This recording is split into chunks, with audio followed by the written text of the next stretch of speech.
He kept a thing over his head all the time, as if he didn't want too much to be seen.' 'What sort of thing?' 'Why, one of them cloak sort of things, like them Arab blokes used to wear what used to be at Earl's Court Exhibition, you know.' This piece of information seemed to interest my companions more than anything he had said before. 'A burnoose, do you mean? How am I to know what the thing's called? I ain't up in foreign languages, 'tain't likely. All I know that them Arab blokes what was at Earl's Court used to walk about in them all over the place. Sometimes they wore them over their heads, and sometimes they didn't. In fact, if you'd asked me, instead of trying to make out as I sees double, or things what was only inside my own noodle, or something or other, I should have said this here old gent what I've been telling you about was a Arab bloke. When he gets off his knees to sneak away from the window, I could see that he had his cloak thing, what was over his head, wrapped all round him.' Mr Lessingham turned to me, all quivering with excitement. 'I believe that what he says is true. Then where can this mysterious old gentleman have got to?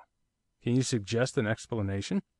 It is strange, to say the least of it, that the cabman should be the only person to see or hear anything of him.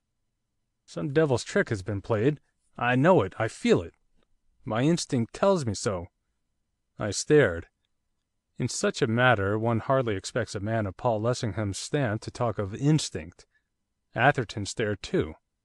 Then, on a sudden, he burst out. 'By the Lord, I believe the Apostle's right! The whole place reeks to me of hanky-panky. It did as soon as I put my nose inside. In matters of prestidigitation, Champnell, we Westerns are among the rudiments. We've everything to learn. Orientals leave us at the post. If their civilization's what we're pleased to call extinct, their conjuring, when you get to know it, is all alive. Oh!' He moved towards the door. As he went he slipped, or seemed to, all but stumbling to his knees. 'Something tripped me up. What's this?'